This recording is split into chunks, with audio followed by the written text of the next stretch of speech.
My name is Mia. I was 22 years old when my life took an unexpected turn. I was living in Chicago with 2 roommates, crammed into a small apartment in a neighborhood that never slept. My room was just big enough for my bed and a single, overflowing closet. Life wasn't glamorous, but most days, I was content. I was studying English literature at a local college and working part-time at a cozy bookstore down the street.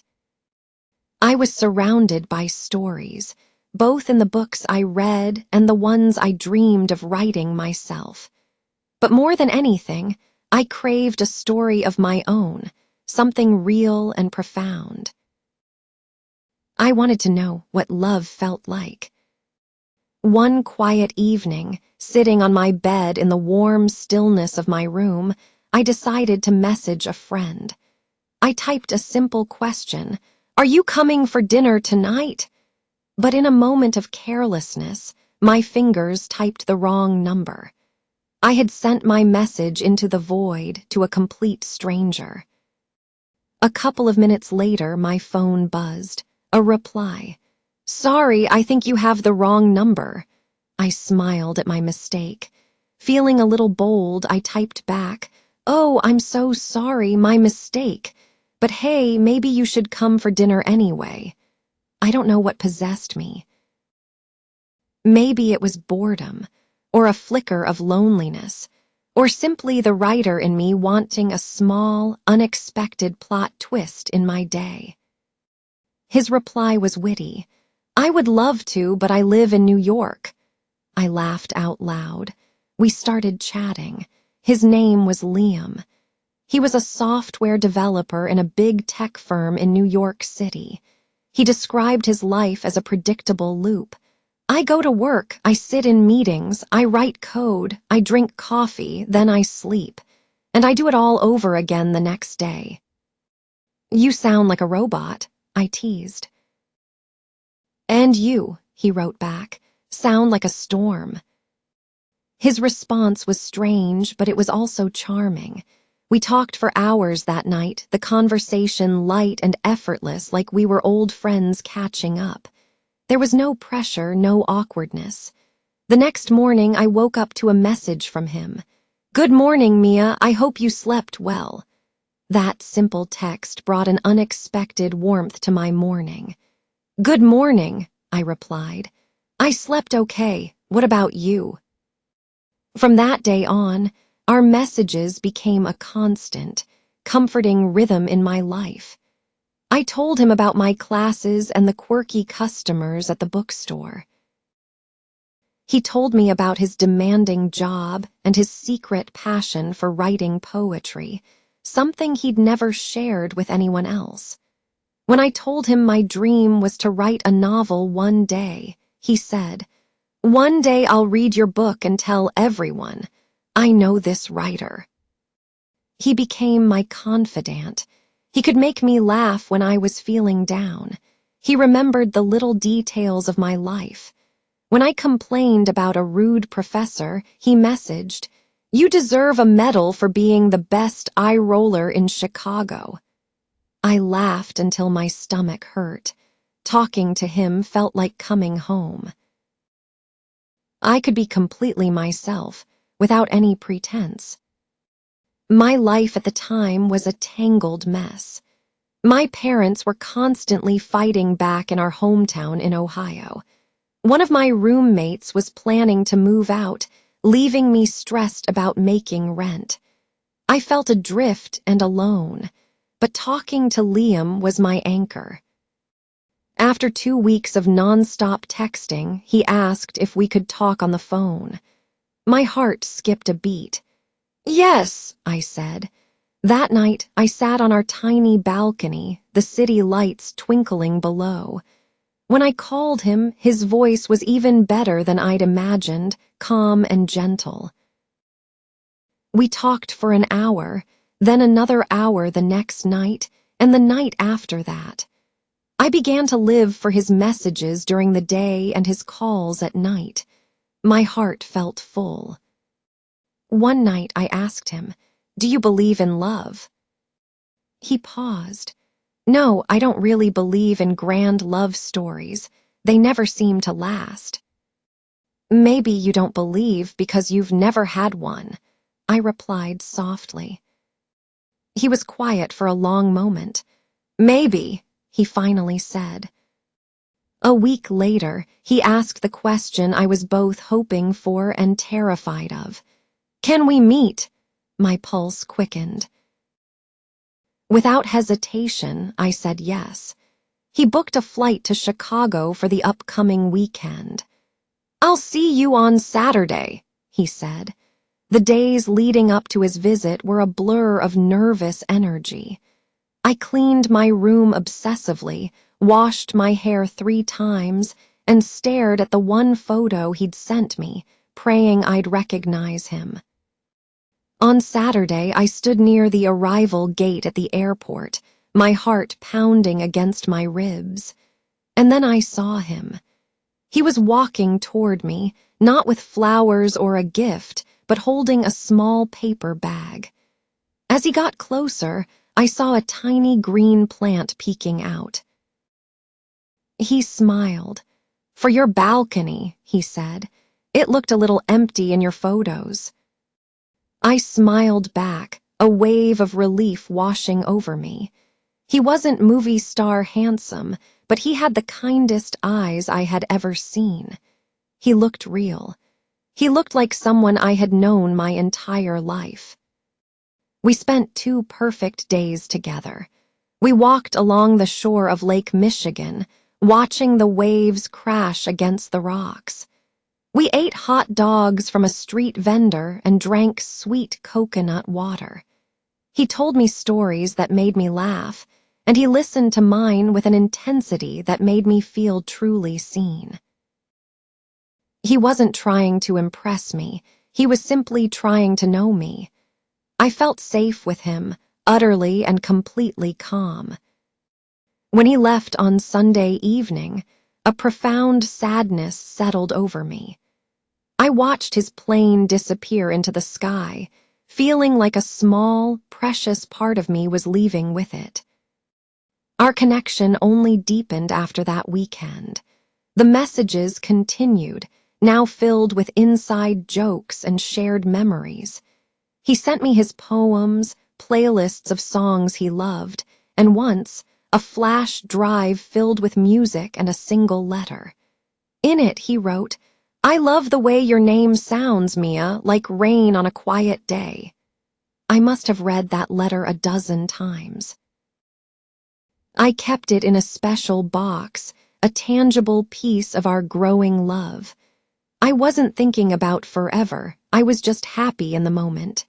This felt real, and for now, that was enough. We started making plans for the future. A trip to the coast of Maine, a visit to New York. Maybe one day we could even live in the same city. He told his parents about me. I hadn't told mine yet. I was scared to explain our unconventional beginning, but I was hopeful. Then, gradually, things started to shift. I felt it before I could name it. The messages began to feel less exciting, the calls a bit of a chore. I still laughed at his jokes, but the laughter didn't always reach my eyes. The affection I felt for him was still there, but it was being overshadowed by a strange, unexplainable distance growing within me. I started replying late, using "I'm busy" as an excuse. I spent more time with friends, leaving my phone on silent for hours. I was pulling away, and I didn't know why. I didn't want to hurt him, but I didn't want to lie to myself either. One night, he asked the dreaded question. Are we okay? Yes, I lied, my voice small. The truth was I was scared and confused. I had no idea what to do. Before I tell you what happened next, I have to ask, where are you listening from? Knowing that my story is being heard, that someone out there understands, gives me the strength to continue. After that night, when Liam asked if we were okay and I lied, I couldn't escape my own thoughts. The answer was no. Something vital had shifted inside me, and I couldn't pinpoint the reason. The spark, the effortless joy, had been replaced by a quiet anxiety. I still answered his calls and replied to his messages, but my heart wasn't in it. I told myself it was just stress. College was demanding, my job at the bookstore was tiring, my family situation was still tense, and my roommate was packing her boxes. My mind was a chaotic mess. Maybe that was the reason for the emotional distance, but deep down, I knew it was more than that. I cared for Liam, but the thrill was gone. I'd see his name pop up on my screen and wait, sometimes for hours, before opening the message. I started inventing reasons to be busy. He sensed the change. I could hear it in the careful way he spoke, the hesitance in his voice. "Are you okay?" he'd ask. "Did I say something wrong?" "No, I'm just tired," I would say, the lie tasting like ash in my mouth. "Take your time," he'd reply. "I'm here." His kindness and patience only made me feel worse, amplifying my guilt. One afternoon, I sat on my bedroom floor, my phone in my hand. I typed out a message, my fingers trembling. "I need some time to think. I hope you understand." I stared at the words for what felt like an eternity, caught between the desire to be honest and the fear of hurting him. Finally, I pressed send. The silence that followed was deafening. I paced my small room, my chest tight with dread. An hour later, his reply came. It was a single sentence that broke my heart. "I'll wait, no matter how long." Tears streamed down my face. I was crying because I was losing something beautiful, something I still loved, and I didn't know how to fix it. After that, our communication dwindled to almost nothing. I stopped calling. I stopped initiating conversations. But he didn't stop. He'd send a song we both liked, a photo of the little plant he gave me thriving on my balcony, a joke he knew would make me smile. On my birthday, a real letter arrived in an envelope. I let it sit on my desk for days, too afraid to open it, too afraid of the love I knew was inside, a love I no longer felt I deserved or could return in the same way. I threw myself into my studies and my writing. I applied for a junior writer position in Seattle, a city on the opposite side of the country. A new city, a new life. That was the answer, I told myself. It was time to move on. I filled my days with noise and activity, a desperate attempt to drown out the quiet, persistent voice of my heart. One rainy afternoon, I was in a small cafe near my college, writing in my notebook. At the table next to me, two girls were talking. One of them said, "People don't really wait, they just say that to make you feel better while they move on." The words hit me like a punch to the gut. My hands started to shake. I knew she was wrong. Liam wasn't pretending. He was really waiting. It had been 3 months. I had ghosted him, offering no explanation, no real goodbye. But he was still there, holding on to hope. The next day, another letter was in my mailbox. This time I opened it. His handwriting was as neat and gentle as his voice. There were no questions, no anger, just a single, quiet line. "I hope the world is being kind to you. I still believe our story had meaning." I didn't cry. I just sat there, the paper trembling in my hands, my heart heavy with a grief I had inflicted on myself. Soon after, I got the job in Seattle. I packed my life into boxes, my books, my clothes, and the small collection of letters I couldn't bring myself to throw away. I left Chicago with a heavy heart. Seattle was a fresh start. The city was vibrant, the people always in motion. I started my new job writing blog posts and editing short stories. But Liam was a ghost who had followed me across the country. He was in the poems I read, the love songs on the radio, the quiet moments before I fell asleep. I went on a few dates with nice guys, but I felt nothing. All I could do was compare them to Liam, his soft voice, his simple jokes, the way he truly listened. I started writing a new story, a novel about two people who find love through a mistake, only to drift apart.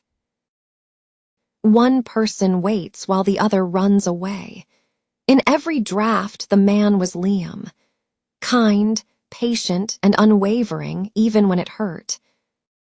Then one day, an email from an old college friend landed in my inbox. The subject line made my blood run cold. Liam is in the ICU. Road accident. Pray for him. I froze, my eyes glued to the screen. I opened the email, my hands shaking uncontrollably. It was true. A truck had hit his car in New York. He had a severe head injury. He was in a coma. The doctors didn't know if he would ever wake up. I immediately called the number in the email. A man, his friend, answered. "It's bad," he said, his voice thick with emotion. "He might not make it." I didn't think twice. I booked the first flight to New York, threw a few things in a bag, and left. The hospital was a sterile, silent world of grief. I saw his family, his sister, his father, his friends, their faces etched with exhaustion. "My name is Mia," I said, my voice barely a whisper. His sister looked up, her eyes red-rimmed. "He wrote about you," she said. "In his notebook. He loved you." The words shattered what was left of my composure. I sank into a chair beside her, unable to speak. A nurse told me I could go in for 5 minutes. The ICU was a maze of machines and blinking lights. And there he was, lying on the bed, his face bruised, his body connected to a web of wires. I walked slowly to his side and took his hand. It was cold. I looked at his still face and whispered, "I'm here, Liam." He didn't move, but in that moment, something inside me broke wide open. I finally understood. I hadn't been running from him. I'd been running from myself, from the intensity of a love that scared me. I thought love would hurt, but leaving him, I realized, had hurt so much more. I stood there, holding his hand, and I began to cry, for the time we lost, for my foolish fear, for showing up so late. But I was here now, and I would not leave again. Liam remained in a coma. "It will take time," the doctors said. I went to the hospital every single day. I sat by his bed and read to him. I played him soft music. I told him stories about my day, hoping my voice could somehow reach him. On the 3rd day, I pulled out the letters he had sent me and read them aloud, wanting him to know I had kept them, that I remembered everything. On the 5th day, as I was reading a line from his birthday letter, I saw his fingers twitch, just a tiny movement. I gasped and called for the nurse. I held my breath, my eyes fixed on his hand. It moved again. The doctor rushed in, checked the monitors, shone a light in Liam's eyes. Then he turned to me and smiled. "He's waking up. He's coming back to us." Later that night, Liam opened his eyes. They were hazy, but they were open. His gaze slowly found mine. He looked at me for a long time, and then he whispered my name. "Mia." Just that one word, but it was everything. His recovery was a long and arduous journey. He stayed in the hospital for 6 weeks. When he was finally discharged, he moved back in with his parents. I found a small apartment nearby. I visited him every day. We would sit on his balcony, drinking tea in comfortable silence. He wasn't the same person he was before the accident. But then again, neither was I. We didn't rush things. We didn't put a label on what we were. We just spent time together, one day at a time. One afternoon, as we sat under a tree, he looked at me and said, "You don't have to stay." I'm not the same. I looked at the small scar on his hand and gently touched it. "You were never meant to stay the same," I said. Neither was I. We built a new life together, a quiet one. I started writing seriously again, and he became my first reader, pointing out small mistakes, always encouraging me. We were a team. Some days were incredibly hard. His memory would fail him, he'd get tired easily, and his nights were often sleepless. I would lie beside him, holding his hand until the sun came up. One evening, he gave me a gift, a notebook wrapped in old paper. "I wrote this for you," he said, "back when I could still write more." I opened it. The first page had a short line, "You left, but you came back." It was filled with poems and memories. On one page he wrote, "Even pain is easier when you know someone still loves you." And on another, "I don't need a perfect ending. I just want one that feels real." I clutched the notebook to my chest, a treasure more precious than gold. A year later, he asked me to move in with him. I said yes. We found a small apartment with cream-colored walls and windows that faced the sunset. It was simple, but it was home. Our life was a gentle routine of morning tea, short walks, and reading together. It was quiet. It was full of a soft, resilient love. It was enough. Then one morning, the unthinkable happened. I heard a loud thud from the bathroom. I ran in to find him on the floor. At the hospital, the doctor explained it was a complication from the original injury. It was serious. He needed another surgery. I waited alone in the cold hospital hallway, his notebook in my hands. I flipped to the last page he had written on. It said, "If I go, tell them I went loving you." He survived the surgery, but he was profoundly changed. His memory was severely damaged. He struggled to read, got confused easily, and often didn't know where he was. The doctors said he might not get better. I brought him home. I became his memory. I helped him with everything, told him where things were, read his own poems back to him. I told him our story again and again and again. Sometimes a flicker of recognition would cross his face. Sometimes nothing, but he always smiled when he heard my voice. "I don't know if this is real or a dream," he said one day, "but it makes me happy." That was enough for me. Years passed.